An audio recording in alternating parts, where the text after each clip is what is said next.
Hi dears, welcome back to my channel. Online വഴി എങ്ങനെയാണ് നമുക്ക് കസ്റ്റമേഴ്സിനെ ഉണ്ടാക്കിയെടുക്കാൻ പറ്റുന്നത് എന്നാണ് ഇന്നത്തെ വീഡിയോയിൽ പറയുന്നത്. ഇപ്പോൾ ഞാൻ ഈ കാണിക്കുന്നതും എനിക്ക് ഇൻസ്റ്റാഗ്രാം വഴി കിട്ടിയിട്ടുള്ള ഒരു കസ്റ്റമേഴ്സിൻ്റെ വർക്കാണ് കേട്ടോ.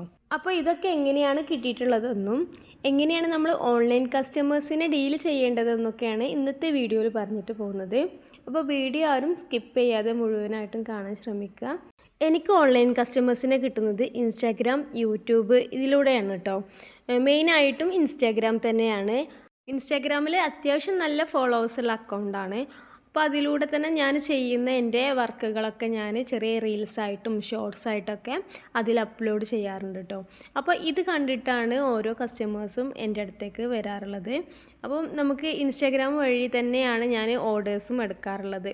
അപ്പോൾ ആദ്യം വേണ്ടത് നമ്മൾ ഓൺലൈൻ വഴി നമ്മുടെ വർക്കുകൾ, നമ്മൾ ചെയ്തിട്ടുള്ള വർക്കുകളൊക്കെ ഓഡിയൻസിലേക്ക് എത്തിക്കുകയാണ് വേണ്ടത്. അപ്പോൾ റീൽസായിട്ടും ഷോർട്സായിട്ടൊക്കെ ചെറിയ ഭാഗങ്ങളൊക്കെ കട്ട് ചെയ്യുന്ന ഭാഗവും സ്റ്റിച്ച് ചെയ്യുന്ന ഐഡിയാസൊക്കെ വെച്ചിട്ട് ഞാൻ എൻ്റെ പേജിൽ അപ്ലോഡ് ചെയ്യും. അപ്പോൾ അത് കണ്ടിട്ടാണ് കസ്റ്റമേഴ്സ് എൻക്വയറി ചെയ്യാൻ വരാറുള്ളത്. ഇതുപോലെ നമ്മൾ ചെയ്യുന്ന ചെറിയ ചെറിയ വർക്കുകളൊക്കെ റീൽസായിട്ടും ഷോർട്സായിട്ടൊക്കെ ഓഡിയൻസിലേക്ക് നമ്മൾ ആദ്യം എത്തിക്കാൻ ശ്രമിക്കുക. അപ്പോഴാണ് നമുക്ക് നമ്മുടെ അടുത്തേക്ക് കസ്റ്റമേഴ്സ് വരുള്ളൂ. കാരണം നമ്മുടെ ആ ഒരു വർക്കും പെർഫെക്ഷനൊക്കെ കാണുമ്പോഴാണ് അവർക്കും ഓർഡർ തരാൻ, നമുക്ക് ധൈര്യമായിട്ട് ഓർഡർ തരാൻ തോന്നുള്ളൂ. അപ്പോൾ ഇതാണ് മെയിനായിട്ട് ചെയ്യേണ്ടത്. അപ്പോൾ ഇതുപോലുള്ള ഓൺലൈൻ പ്ലാറ്റ്ഫോമുകൾ നമുക്ക് വേണ്ടിയിട്ട് നല്ല രീതിയിൽ യൂസ് ചെയ്യാൻ ശ്രമിക്കുക. രണ്ടാമതായിട്ട് ഇൻസ്റ്റാഗ്രാമിൻ്റെ ഒരു അൽഗോരിതം കൂടി നമ്മൾ മനസ്സിലാക്കണം. എങ്ങനെ വെച്ചാൽ ഇപ്പോൾ ട്രെൻഡിങ് ആയിട്ടുള്ള കാര്യങ്ങളില്ലേ, അത് നമ്മൾ നമ്മുടെ വേല ചെയ്തിട്ട് അതൊരു റീൽസ് ആക്കിയിട്ട് ഇടുക. അങ്ങനെയുള്ള വീഡിയോസിനൊക്കെ നല്ല റീച്ച് കിട്ടുന്നതായിട്ട് നമുക്ക് തന്നെ കാണാൻ പറ്റും കേട്ടോ. അപ്പോൾ ഞാൻ ലേറ്റസ്റ്റ് ആയിട്ട് ട്രെൻഡിങ് ആയിട്ടുള്ള അറബിക് ഗൗൺ, കിഡ്സിൻ്റെ അറബിക് ഗൗൺ ചെയ്ത സമയത്ത് അത്യാവശ്യം നല്ല വ്യൂസ് കയറിയിട്ട് കുറേ ഓർഡേഴ്സും അതിൽ നിന്ന് കിട്ടിയിട്ടോ. അപ്പോൾ നമുക്ക് ഇതുപോലുള്ള വീഡിയോസ് ചെയ്യുന്നത് കൊണ്ട് നമുക്ക് ഇങ്ങനെയും ഉപകാരമുണ്ട്. നമ്മൾ കസ്റ്റമേഴ്സിനെ നമ്മളടുത്തേക്ക് നമ്മൾ കൊണ്ടുവരികയാണ്. അപ്പോൾ നമ്മൾ ചെയ്യുമ്പോൾ അത്രയും പെർഫെക്ഷനോട് കൂടി ചെയ്യാൻ നമ്മൾ ശ്രമിക്കുക. അതുപോലെ തന്നെ കസ്റ്റമേഴ്സുമായിട്ട് നമുക്കൊരു ബോണ്ട് ഉണ്ടാക്കാനും നമ്മൾ ശ്രമിക്കണം. അപ്പോൾ ഈ ഒരു ബോണ്ട് ക്രിയേറ്റ് ചെയ്യേണ്ടത് എങ്ങനെയാണെന്ന് വെച്ചാൽ, അവർ നമ്മളെ അടുത്തേക്ക് അവർക്ക് കുറേ എൻക്വയറീസ് ഉണ്ടാവും ഈ ഒരു ഔട്ട്ഫിറ്റിനെ കുറിച്ചും വർക്കിനെ കുറിച്ചും മെറ്റീരിയലിനെ കുറിച്ചും അതുപോലെ കോസ്റ്റ് എത്രയാണെന്നൊക്കെ അവർ ചോദിക്കും. അപ്പോൾ അതിനൊക്കെ നമ്മളുടേതായിട്ടുള്ള കറക്റ്റായിട്ടുള്ള മറുപടികൾ കൊടുക്കുക. അതുപോലെ തന്നെ നമ്മൾ ഒരു കസ്റ്റമേഴ്സിനെ നമ്മൾ ഓർഡർ എടുക്കുമ്പോൾ നമ്മൾ അവരോട് അത്രയും അവരുടെ മനസ്സിലുള്ളത് എന്താണോ അത് നമ്മളെ ഇഷ്ടത്തിന് ചെയ്യാതെ അവരുടെ വാല്യൂ നോക്കിയിട്ട് വേണം ചെയ്യാൻ കേട്ടോ.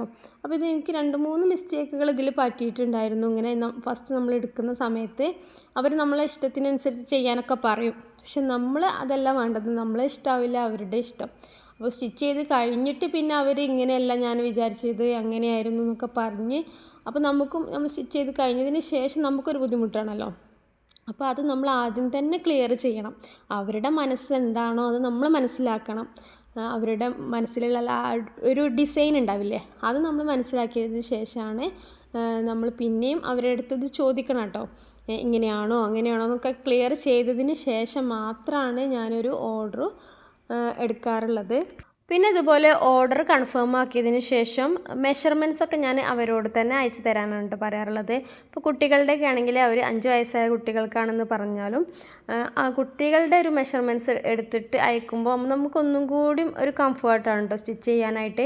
ഇല്ലെങ്കിൽ പിന്നെ നമുക്ക് 5 വയസ്സായ കുട്ടികളുടെ ഒരു മെഷർമെൻറ്റ്സ് ചാർട്ട് ഉണ്ടാവുമല്ലോ, നമ്മൾ ഓൺലൈനിലൊക്കെ ആയിട്ട് ചെക്ക് ചെയ്താൽ നമുക്ക് മനസ്സിലാവും. അപ്പോൾ ആ ഒരു ചാർട്ട് വെച്ചിട്ട് അങ്ങനെയും സ്റ്റിച്ച് ചെയ്ത് കൊടുക്കാറുണ്ട് കേട്ടോ. പക്ഷേ ഞാൻ ഒന്നും കൂടി പ്രിഫർ ചെയ്യുന്നത് അവരുടെ ആ ഒരു മെഷർമെൻറ്റ്സ് കിട്ടിയാൽ നമുക്ക് അതനുസരിച്ച് സ്റ്റിച്ച് ചെയ്ത് കൊടുക്കാമല്ലോ. നമ്മൾ കസ്റ്റമൈസ് ചെയ്ത് കൊടുക്കുമ്പോൾ എങ്ങനെയായാലും ഈ ഒരു അളവ് നമുക്ക് കിട്ടിയാൽ തന്നെ നമുക്ക് കൃത്യമായിട്ട് ചെയ്ത് കൊടുക്കാൻ പറ്റും കേട്ടോ. അങ്ങനെ ഈ ഒരു അളവും കാര്യങ്ങളൊക്കെ നമ്മൾ കൃത്യമായിട്ട് ഒരു പേപ്പറിലും കൂടി നോട്ട് ചെയ്ത് വെക്കുക കേട്ടോ. നമുക്ക് കുറേ ഓർഡേഴ്സൊക്കെ കിട്ടുന്ന സമയത്ത് മാറിപ്പോവാതിരിക്കാനും മറന്നു പോവാതിരിക്കാനൊക്കെ വേണ്ടിയിട്ട് ഇതുപോലെ ചെയ്ത് വെക്കുന്നത് നന്നായിരിക്കും. അടുത്തതായിട്ട് ഈ ഒരു ഓൺലൈൻ സ്റ്റിച്ചിങ്ങിൽ നമ്മൾ തന്നെ ക്ലോത്ത് പോയിട്ട് വാങ്ങേണ്ടി വരും കേട്ടോ. കസ്റ്റമർ നമുക്ക് ക്ലോത്തും അതുപോലെ കളറൊക്കെ പറഞ്ഞു തന്നിട്ട് നമ്മൾ ഷോപ്പിൽ പോയിട്ട് ഞാൻ അധികം അങ്ങനെയാണ് ചെയ്യാറ് കേട്ടോ. ഫാബ്രിക് കൊറിയറായിട്ട് അയച്ചു തരുന്നവരും ഉണ്ട്, പക്ഷെ കൂടുതലും ഞാൻ തന്നെ പോയിട്ട് വാങ്ങാറാണ് കേട്ടോ. അപ്പോൾ അവർ തരുന്ന ഒരു ഡിസൈനും മോഡലും അനുസരിച്ച് അതിന് പറ്റിയൊരു ഫാബ്രിക് വാങ്ങിക്കാറാണ്. അപ്പോൾ വാങ്ങുന്ന സമയത്ത് ഈ ഒരു കസ്റ്റമറായിട്ട് കോണ്ടാക്റ്റ് ചെയ്തിട്ട് കളറും അവർ പറഞ്ഞ ചിലപ്പോൾ അതേ മെറ്റീരിയലും അതേ കളറൊക്കെ നമുക്ക് കിട്ടാൻ ചിലപ്പോൾ ബുദ്ധിമുട്ടുണ്ടാകും. ചെറിയ വേരിയേഷൻസ് ഒക്കെ ഉണ്ടാവുമല്ലോ പല കളറിലും. അപ്പോൾ അതൊക്കെ അവരായിട്ട് കോൺടാക്ട് ചെയ്തിട്ട് കൺഫേം ചെയ്തിട്ടാണ് വാങ്ങിക്കാറ്. നമ്മൾ ഇങ്ങനെ കട്ട് പീസായിട്ട് മുറിച്ച് വാങ്ങിക്കുന്ന സമയത്ത് പിന്നെ കട്ട് ചെയ്ത പീസ് പിന്നെ അവർ തിരിച്ച് എടുക്കൂലല്ലോ. അപ്പോൾ നമ്മളത് കൺഫേം ചെയ്തിട്ട് മാത്രം അങ്ങനെ വാങ്ങിക്കുക. ഇല്ലെങ്കിൽ ഇപ്പോൾ ചിലപ്പോൾ നമ്മൾ പെട്ടു പോകും കേട്ടോ. കാരണം ആ ഒരു പീസ് പിന്നെ അവർ റിട്ടേൺ എടുക്കില്ല. അപ്പോൾ നമ്മൾ തന്നെ അത് വീണ്ടും യൂസ് ചെയ്യേണ്ടി വരും. അപ്പോൾ ഇതുപോലുള്ള ചെറിയ കാര്യങ്ങളൊക്കെ ശ്രദ്ധിച്ചുകൊണ്ട് നമ്മൾ കസ്റ്റമേഴ്സിന് വേണ്ടിയിട്ട് നമ്മൾ ക്ലോത്ത് ഫാബ്രിക് നമ്മൾ ഷോപ്പിൽ പോയി എടുക്കുന്ന സമയത്ത് അവരോട് കൂടെ കോണ്ടാക്റ്റ് ചെയ്തിട്ട് അങ്ങനെയാണ് എടുക്കാറുള്ളത്. പിന്നെ അതിൻ്റെ ബില്ല് ഞാൻ അവർക്ക് അയച്ചു കൊടുക്കും കേട്ടോ. എത്രയാണോ എമൗണ്ട് വന്നിട്ടുള്ളത് ആ ഒരു ബില്ല് അവർക്ക് അങ്ങനെ അയച്ചു കൊടുക്കും. എന്നിട്ട് അത് പേ ചെയ്യാനാണ് പറയാറ്. ഇല്ലെങ്കിൽ അഡ്വാൻസ് ആയിട്ടൊരു എമൗണ്ട് അക്കൗണ്ടിലേക്ക് ഇടാനും പറയാറുണ്ട്. എന്നിട്ട് അതിന് ശേഷമാണ് ഫാബ്രിക് പോയിട്ട് വാങ്ങാം കേട്ടോ. ചിലർ നമ്മൾ ആ ഒരു ഡ്രസ്സിൻ്റെ ടോട്ടൽ പൈസ മൊത്തമായിട്ട് ഇട്ട് തരും. എന്നിട്ട് അങ്ങനെയും ചെയ്യുന്നവരുണ്ട്. ചിലർ അഡ്വാൻസ് ആയിട്ട് ചെറിയൊരു എമൗണ്ട് ഇട്ട് തരും. പിന്നെ നമ്മൾ സ്റ്റിച്ചിങ് ഒക്കെ കഴിഞ്ഞിട്ട് കൊറിയർ അയക്കാൻ നേരത്തെ ബാക്കി എമൗണ്ടും കൂടി ഇടാറാണ് പതിവ്. അപ്പോൾ ഞാൻ ഈ ഒരു എമൗണ്ട് എങ്ങനെയാണ് ഫിക്സ് ചെയ്യൽ എന്ന് വെച്ചാൽ നമ്മുടെ ഫാബ്രിക്കിൻ്റെ ഒരു എമൗണ്ട് ഉണ്ടാവില്ലേ, അതിലേക്ക് സ്റ്റിച്ചിങ്ങിൻ്റെ എമൗണ്ടും അതുപോലെ ഷിപ്പിങ്ങിനും കൂട്ടിയിട്ട് വരുന്നൊരു എമൗണ്ട് കൂട്ടിയിട്ടാണ് ഞാൻ ആ ഒരു ഫ്രോക്കിനുള്ള ടോട്ടൽ പ്രൈസ് പറയാറ് കേട്ടോ. ഇപ്പോൾ ഈ ഒരു ഫ്രോക്ക് തന്നെ ഞാനൊരു 5 വയസ്സായ കുട്ടിയുടെ ബർത്ത്ഡേക്ക് വേണ്ടിയിട്ട് കസ്റ്റമൈസ് ചെയ്ത് കൊടുത്തതാണ് കേട്ടോ. അപ്പോൾ അത് UAE-ലുള്ളൊരു കസ്റ്റമറായിരുന്നു. അപ്പോൾ അവർ എന്നോട് തന്നെ ക്ലോത്ത് പോയിട്ട് വാങ്ങിക്കാനാണ് പറഞ്ഞിട്ടുണ്ടായിരുന്നത്. ഇതുപോലെ കളറും ക്ലോത്തൊക്കെ അവർ തന്നെ ചൂസ് ചെയ്തതാണ് കേട്ടോ. ഞാൻ ഷോപ്പിൽ പോയിട്ട് ഇതുപോലെ അവിടെ ഈ ഒരു കളറിൽ വരുന്ന മെറ്റീരിയലൊക്കെ അവർക്ക് കാണിച്ചു കൊടുത്തിട്ട് അവർ തന്നെ ചൂസ് ചെയ്തെടുത്തിട്ടുള്ളതാണ്. അപ്പോൾ അതിൻ്റെ എമൗണ്ടൊക്കെ ഞാൻ അയച്ചു കൊടുത്തു. പിന്നെ എനിക്ക് വന്നിട്ടുള്ളത് സ്റ്റിച്ചിങ് ചാർജും അതുപോലെ ഷിപ്പിങ്ങും. ഇത് നമ്മൾ ഷിപ്പ് ചെയ്യണമല്ലോ, അപ്പോൾ ആ 2 ചാർജസാണ് എക്സ്ട്രാ വന്നിട്ടുണ്ടായിരുന്നത്. അത് പിന്നീട് ഞാൻ അയക്കുന്ന സമയത്താണ് എനിക്ക് പേ ചെയ്തിട്ടുണ്ടായിരുന്നത്. അപ്പോൾ ഞാൻ ഇങ്ങനെ പേ ചെയ്തതിന് ശേഷം മാത്രമാണ് കേട്ടോ ഷിപ്പിംഗ് ആയിട്ട് അയക്കാറുള്ളൂ. ഇല്ലെങ്കിൽ പിന്നെ നമ്മൾ അയച്ചു കൊടുത്തതിന് ശേഷം അവർ അങ്ങനെ പലരും പറഞ്ഞ് കേട്ടിട്ടുണ്ട്. പക്ഷെ എനിക്കിതുവരെ ഒരു അനുഭവം വന്നിട്ടില്ല. അപ്പോൾ ഞാൻ ഷിപ്പ് ചെയ്യണതിൻ്റെ മുന്നായിട്ട് ബാക്കി വന്ന എമൗണ്ടും കൂടെ അടക്കാൻ പറയാറാണ് കേട്ടോ. ചിലർ നേരത്തെ ഫുൾ എമൗണ്ടായിട്ട് അടക്കും. ചിലർ ഇതേപോലെ അഡ്വാൻസ് പേയ്മെൻറ്റ് ചെയ്തിട്ട് പിന്നെ നമ്മൾ ഷിപ്പ് ചെയ്യുന്ന സമയത്ത് നമ്മൾ എത്രയാണ് ബാക്കിയുള്ളത് അതും കൂടെ പറയും. പിന്നെ ഈ സ്റ്റിച്ചിങ്ങിൻ്റെ കൂടെ തന്നെ നമുക്ക് എക്സ്ട്രാ ലൈനിങ്ങിനോ അതുപോലെ ലേസ്, ആരി വർക്ക് ഇതുപോലുള്ള എന്തെങ്കിലുമൊക്കെ എക്സ്ട്രാ വർക്കുകളൊക്കെ ഉണ്ടെങ്കിൽ അതും കൂടി കൂട്ടിയിട്ടാണ് ഈ ഒരു സ്റ്റിച്ചിങ് എമൗണ്ട് ഞാൻ കണക്കാക്കാറ്. ഫാബ്രിക്കിൻ്റെ പ്രൈസും അതുപോലെ തന്നെ എത്ര മീറ്ററാണ് നമുക്ക് ആവശ്യം വരുന്നതൊക്കെ എന്നുള്ളൊരു ഐഡിയ നമുക്ക് തന്നെ ഉണ്ടായിരിക്കണം കേട്ടോ.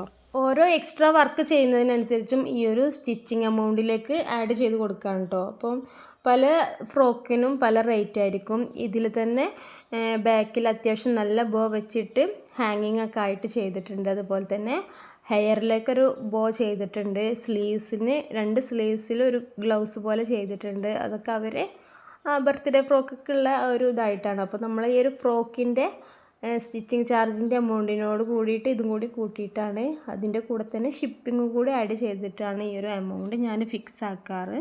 ഷിപ്പ് ചെയ്യാനായിട്ട് നമ്മൾ കൊറിയറായിട്ട് അയക്കുന്ന സമയത്ത് നമുക്ക് 100 രൂപയോളം ചിലവ് വരുന്നുണ്ട് കേട്ടോ. അപ്പോൾ അതും കൂടെ ഞാൻ ഈ ഒരു സ്റ്റിച്ചിങ് എമൗണ്ടിലേക്ക് ആക്കിയിട്ട് അത് ഞാൻ അങ്ങനെ പറയാറാണ്. എക്സ്ട്രാ നമുക്ക് 100 രൂപ ഷിപ്പിങ്ങിന് വേണ്ടിയിട്ട് ചെയ്യാറുണ്ട്. അപ്പോൾ ഇതെല്ലാം നമ്മുടെ കസ്റ്റമേഴ്സായിട്ട് ഡീൽ ചെയ്തതിന് ശേഷം മാത്രം നമ്മൾ ഈ ഒരു ഓർഡർ എടുക്കുക കേട്ടോ. പിന്നെ നമ്മൾ എടുത്തതിന് ശേഷം അത്രയാവും ഇത്രയാവും എന്നൊക്കെ പറഞ്ഞിട്ട് പിന്നെ അത് അവർക്കൊരു ബുദ്ധിമുട്ടാവും, നമുക്കത് ചോദിക്കാനും ഒരു ബുദ്ധിമുട്ടായിരിക്കും. അപ്പം നമുക്ക് അവിടെ നഷ്ടം വരാനും ചാൻസ് ഉണ്ട്. അപ്പം അതൊക്കെ കണ്ടതിന് ശേഷം മാത്രം നമ്മളൊരു എമൗണ്ട് ഫിക്സ് ചെയ്തിട്ട് അവരോട് പറയുക. അതിന് അവർ ഓക്കെ ആണെങ്കിൽ മാത്രം നമ്മൾ ഇത് കൺഫേം ചെയ്യുക കേട്ടോ. അതുപോലെ തന്നെ ഈ ഒരു ഓൺലൈൻ കസ്റ്റമേഴ്സിനെ നമുക്ക് ഉണ്ടാക്കിയെടുക്കാൻ പറ്റിയാൽ നല്ല വെർത്തായിട്ടുള്ളൊരു കാര്യമാണ് കേട്ടോ. നമ്മുടെ ഈ ഒരു ബിസിനസ്സിൽ നമുക്ക് മുന്നോട്ട് പോകാൻ പറ്റുന്ന ഒരു ഏറ്റവും വെർത്തായിട്ടുള്ളൊരു കാര്യമാണ് ഈ ഒരു ഓൺലൈൻ കസ്റ്റമേഴ്സ് കേട്ടോ. നമുക്ക് അടുത്തുനിന്നൊക്കെ സ്റ്റിച്ച് ചെയ്യാൻ കൊണ്ടുവരുന്നവരുണ്ടാവും, പക്ഷേ അതിനൊക്കെ ഒരു ലിമിറ്റേഷൻസ് ഉണ്ട്. നമ്മൾ വീടുകളിൽ ഇരുന്ന് സ്റ്റിച്ച് ചെയ്ത് കൊടുക്കുന്നവരാണ്.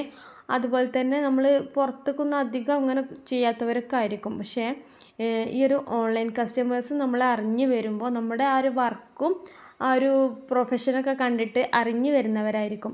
അപ്പോൾ അങ്ങനെ വരുന്നവർക്ക് തന്നെ നമുക്കൊരു വിശ്വാസം ഉണ്ടാക്കിയെടുക്കാൻ നമ്മൾ ശ്രദ്ധിക്കണം കേട്ടോ. കാരണം നമ്മൾ ചെയ്യുന്ന വർക്കുകളെല്ലാം നമ്മൾ നല്ല പെർഫെക്ഷനോട് കൂടി കൊടുത്താൽ തന്നെ നമുക്ക് ആ ഒരു ഓൺലൈൻ കസ്റ്റമേഴ്സിനെ നിലനിർത്തി കൊണ്ടുപോകാൻ കഴിയും കേട്ടോ. അപ്പോൾ ഫസ്റ്റ് വന്നവർ തന്നെ വീണ്ടും വീണ്ടും നമ്മളടുത്ത് നിന്ന് തന്നെ വാങ്ങിക്കുമ്പോൾ അത് നമുക്ക് തന്നെ ഒരു സന്തോഷമുള്ള കാര്യമാണ് അല്ലേ. അപ്പോൾ നമ്മുടെ ആ ഒരു ബിസിനസ് ഗ്രോത്ത് ഉണ്ടാവാനൊക്കെ ഇതിൽ കൂടെ നമുക്ക് കഴിയും.